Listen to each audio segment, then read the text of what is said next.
Take a moment to reflect on your childhood. What's the first thing that comes to mind? Is it a good memory or a bad one? For instance, when I think back at my childhood, I often remember playing with my cousins, laughing with friends, and just having a great time. I have lots of positive memories. Chances are, for most of us, the first thoughts that arise will be good, positive ones. Want to know why that is? Well, that's because of a cognitive bias called Rosyretrospection. From the name alone, I think you can all deduce what Rosyretrospection is all about. The term rosy comes from the phrase rose-colored lenses, and retrospection means to look back. So essentially, Rosyretrospection means to look back with rose-colored lenses. It is a cognitive bias that causes us to remember past events more favorably than they actually were at the time. Rosyretrospection makes us idealize our past and either downplay or completely ignore the negative aspects or challenges that we experienced. Here's an interesting fact about Rosyretrospection. The further back in time an event occurred, the more likely it is to be remembered positively. This effect is partly because the emotional intensity of negative experiences diminishes more rapidly than that of positive experiences. Essentially, as the negative memories fade, the positive ones become more vivid, leaving behind an idealized version of events. But I'm sure some of you are thinking that you definitely do remember some negative events more vividly. I mean, there ain't no way that some of you could forget the abuse you endured, the loss of a loved one, or the heartbreak that left you shattered. And you are absolutely right. Rosyretrospection doesn't mean that all negative memories simply vanish into thin air. Certain negative experiences, especially those that are traumatic or deeply emotional, can remain etched in our memories. These events might not fade like ordinary disappointments, such as missing a bus or an argument you had with your sister when you were 7 years old. Unfortunately, some negative memories will influence our thoughts and behaviors for years or even a lifetime. People who tend to ruminate or who have certain personality traits or psychological conditions such as anxiety, depression, post-traumatic stress disorder might find that their negative memories don't diminish over time. For them, these negative memories might even grow more intense, replaying in their minds and continuing to affect their emotional state. Plus, we need to put everything into context, right?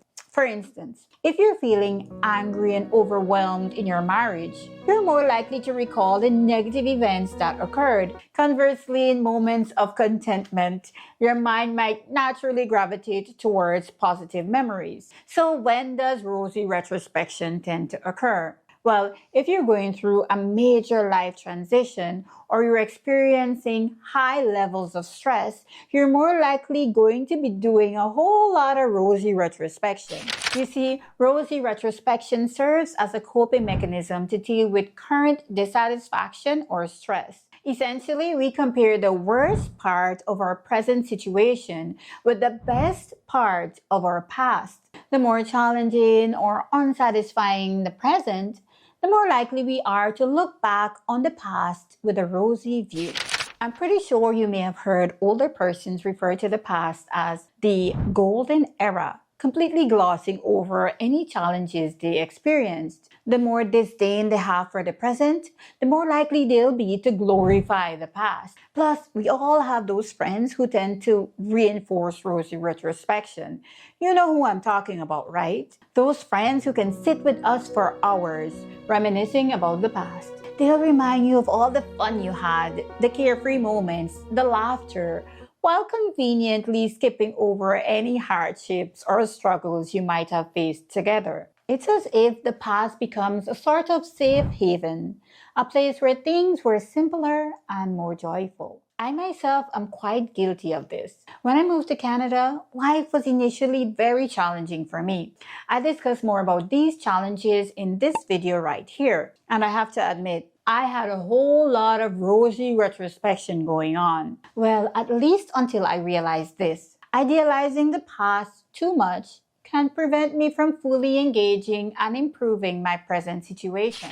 While it's perfectly natural to have fond memories and learn from past experiences, it's important to maintain a balanced perspective. The past had its challenges too, and it's crucial that we acknowledge that. This allowed me to appreciate the present more fully and work towards creating a better future rather than constantly longing for a rose-tinted version of the past. Don't get me wrong, rosy retrospection isn't all bad. And here's why. By remembering the past as a time of happiness and fulfillment, we might be inspired to take actions to improve our current situation to try to recapture those positive feelings. However, while rosy retrospection can provide temporary emotional relief and strengthen social bonds as we share positive memories together, idealizing the past too often can lead to unrealistic expectations. Plus, it can create this cycle where the past keeps getting idealized to a greater extent. This will distort your decision making. You may even decide to go back to something that never truly existed, at least not in the way you're currently imagining it. The older we get, the more we tend to exhibit rosy retrospection. And while it can increase life satisfaction and well-being, let's not overly deceive ourselves. Let's be practical. If you look back at your past fitness levels nostalgically, also remember the discipline, the sacrifice, and the endurance it took. If you remember your social life as being vibrant and full, acknowledge the effort you put into maintaining relationships and the occasional loneliness or conflicts you experienced. Here are 3 takeaways for those of us who tend to get overly enamored with the past. Acknowledge the whole picture. When reminiscing, make a conscious effort to recall both the positive and negative aspects of past experiences. Create a balanced perspective. Number 2, use the past to inform the present. Apply these lessons from your past to your current situation to help navigate present difficulties. 3, set realistic goals. While it's completely fine to draw inspiration from your past, set achievable goals based on your current circumstances and abilities. Recognize that the context has changed and that what worked then might need to be adapted for now. Embrace change. Accept that change is a natural part of life. Embrace new opportunities and experiences rather than solely longing for the past.